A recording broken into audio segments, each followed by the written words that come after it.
Sir, doctor BT Chidanandamurthy ಅಂತ. ನಾನು ಇಡೀ ದೇಶದಲ್ಲೇ ನೇಚುರೋಪತಿ ಎಕ್ಸ್ಪರ್ಟು. ಇಲ್ಲಿ ಕನ್ನಡಿಗನಾಗಿ ನಾನು ಭಾರತ ಸರ್ಕಾರದಲ್ಲಿ ಪ್ರಪ್ರಥಮ ನೇಚುರೋಪತಿ ಯೋಗ ಡೈರೆಕ್ಟ್ರಾಗಿ, ನ್ಯಾಷನಲ್ ಡೈರೆಕ್ಟ್ರಾಗಿ ಸೇವೆ ಮಾಡಿದೆ.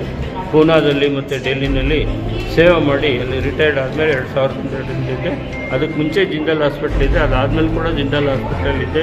ಬೇರೆ ಬೇರೆ ಕಡೆ 5-6 ಕಾಲೇಜಿಗೆ ಪ್ರಿನ್ಸಿಪಾಲಾಗಿ ಕೆಲಸ ಮಾಡಿದ್ದೀನಿ. ನನ್ನ ಒಂದು ಕಾರ್ಯಕ್ಷಮತೆಯಿಂದ, ದೇವ್ರ ದಯೆಯಿಂದ ನಾನು ಇಡೀ ಭಾರತ ದೇಶದಲ್ಲೇ ನಾನು ಸೀನಿಯರ್ ಮೋಸ್ಟ್ ನಂಬರ್ 1 ನೇಚುರೋಪತಿ ಎಕ್ಸ್ಪರ್ಟು. ಸರ್ಕಾರದ ಲೆವೆಲಲ್ಲಿ ಕೂಡ ಮತ್ತು ಪ್ರೈವೇಟ್ ಸರ್ಕಾರದಲ್ಲಿ ನಾನು ಬಿರ್ಲಾ, ಜಿಂದಾಲು, ಧರ್ಮಸ್ಥಳ ಮ್ಯಾನೇಜ್ಮೆಂಟು ಮತ್ತು ZTV ನ್ಯೂಯಾರ್ಕಲ್ಲೂ ಕೂಡ ಕೆಲಸ ಮಾಡಿದ್ದೀನಿ. ದೊಡ್ಡ ಕೆಲಸ ಮಾಡಿದ್ದೀನಿ. ಈಗಲೂ ಕೂಡ ನಾನು ಮಾಡ್ತಾಯಿದ್ದೀನಿ. 75 ವರ್ಷ ಆಗಿದೆ. ಇವಾಗಲೂ ದಿನಕ್ಕೆ 12 ಗಂಟೆ ಕೆಲಸ ಮಾಡ್ತೀನಿ. ನಮ್ಮದು ಉದ್ದೇಶ ಏನು ಅಂದರೆ, ಕಾಯಿಲೆಗಳು ಬರ್ದಂಗೆ ನೋಡ್ಕೋಬೇಕು.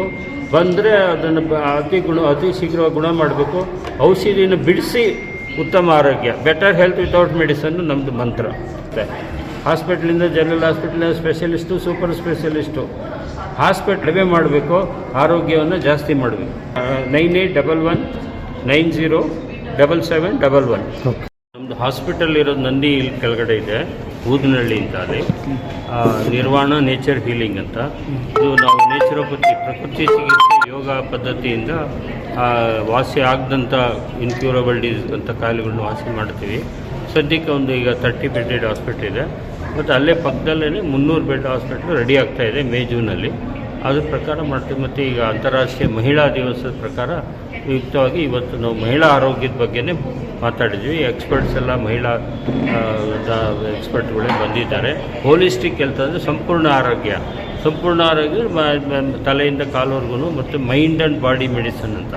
ಬರೀ ನಾವು ಇದೇ ಬೇರೆ, ಹೊಟ್ಟೆಗೆ ಬೇರೆ, ಹಾರ್ಟ್ಗೆ ಬೇರೆ, ಶುಗರ್ಗೆ ಬೇರೆ, ಆ ರೀತಿ ಡಾಕ್ಟರ್ ಹೋಲಿಸ್ಟಿಕ್ ಹೆಲ್ತ್ ಅಂದರೆ ಹೋಲಿಸಮ್ ಪ್ರಕಾರ ನಾವು ಇವತ್ತು ಎಕ್ಸ್ಪರ್ಟ್ ಅದೇ ಬಂದಿರಿ. ಯೋಗ, ಮೆಡಿಟೇಷನ್ ಮಾಡೋದ್ರಿಂದ, ಅವ್ರು ಬರೀ ಔಷಧಿ ತೊಗೊಳೋದ್ರಿಂದ ಕಾಯಿಲೆ ವಾಸಿ ಆಗೋಲ್ಲ.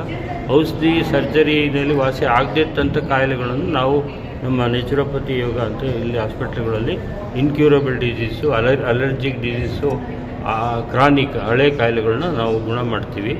ಔಷಧಿನ ಟ್ಯಾಪರ್ ಕಡಿಮೆ ಮಾಡ್ಕೊಂಡ್ಬಿಡ್ತೀವಿ ಎಲ್ಲ ಕಾಯಿಲೆಗಳು ಕೂಡ.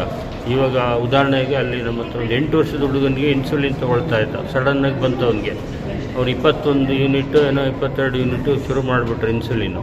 ಅಂಥದನ್ನು ನಾವು ಅರ್ಧ ಕಟ್ ಮಾಡಿ ಈಗ ಸಂಪೂರ್ಣವಾಗಿ ಇನ್ಸುಲಿನ್ ಇಲ್ದಲೇ ಆ ಹುಡುಗನ್ನ ಸರಿ ಮಾಡಿದ್ದೀವಿ. ಇಲ್ಲ ಅಂತಂದರೆ ಈಗ ಅಲೋಪತಿನಲ್ಲಿ ಇನ್ಸುಲಿನ್ ಜಾಸ್ತಿ ಆಗ್ತಾ ಇರುತ್ತೆ, ಮತ್ತು ಲೈಫ್ ಟೈಮ್ ಪೂರ್ತಿ ಅವನು ಇನ್ಸುಲಿನ್ ಡಿಪೆಂಡೆಂಟ್ ಅಂತ ಡಿಕ್ಲೇರ್ ಮಾಡಿಬಿಡ್ತಾರೆ. ಸೊ ಆ ರೀತಿ ಅಂಥ ಕಾಯಿಲೆಗಳು ಕೂಡ ನಾವು ಎಲ್ಲ ಕಾಯಿಲೆಗಳು ನಾವು ತೊಗೊಳ್ತೀವಿ. ಎಲ್ಲ ವಯಸ್ಸವ್ರಿಗೂ ಮಕ್ಕಳಾಗಲಿ, ಮುದುಕರಾಗಲಿ, 80 ವರ್ಷ ಆಗಲಿ, ಎಲ್ಲ ಕಾಯಿಲೆಗಳನ್ನು ಎಲ್ಲ ವಯಸ್ಸವ್ರನ್ನೂ ಟ್ರೀಟ್ ಮಾಡ್ತಾಯಿದ್ದೀವಿ.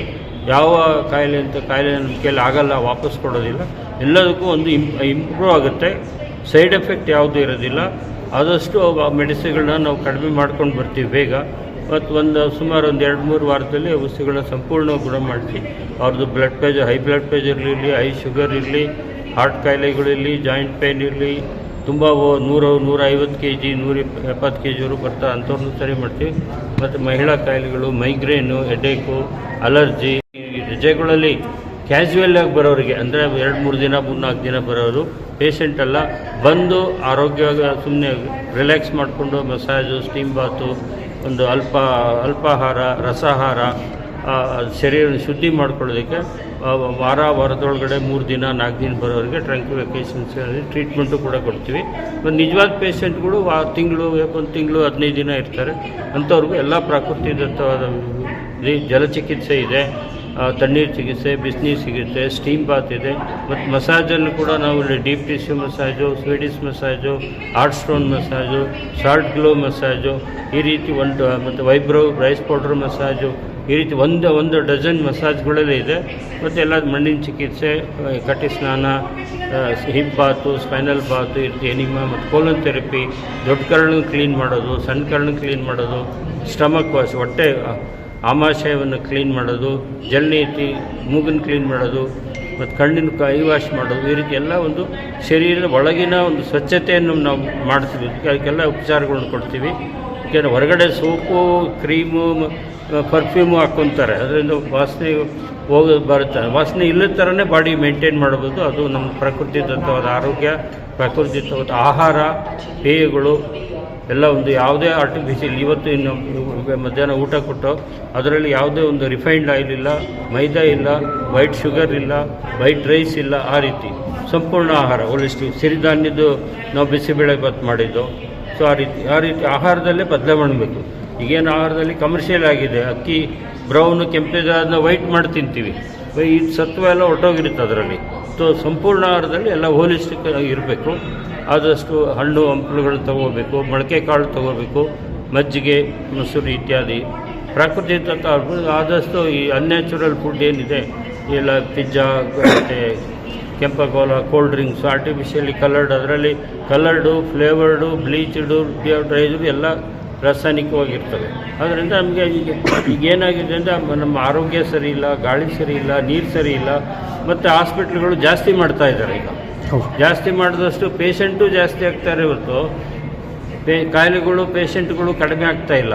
ಸೊ ಅಂದರೆ ನಾವು ಹಿಡ್ದಿರೋ ರಸ್ತೆನೇ ತಪ್ಪಾಗಿದೆ, ಅಪ್ರಾಕೃತಿಕ ಅನ್ಯಾಚುರಲ್ ವೇ ಅದು. ಅದಕ್ಕೋಸ್ಕರ ನಾವು reverse to nature, return to nature ಅಂತ ಪ್ರಕೃತಿಗೆ ಮರಳಿಯಾಗಿ ಎಲ್ಲ ಪ್ರಕೃತಿ ಒಳಗೆ ಬಂದು ಎಲ್ಲ ರೀತಿಯಲ್ಲಿ ನಾವು ಪ್ರಕೃತಿಯುತವಾದ ಆಹಾರ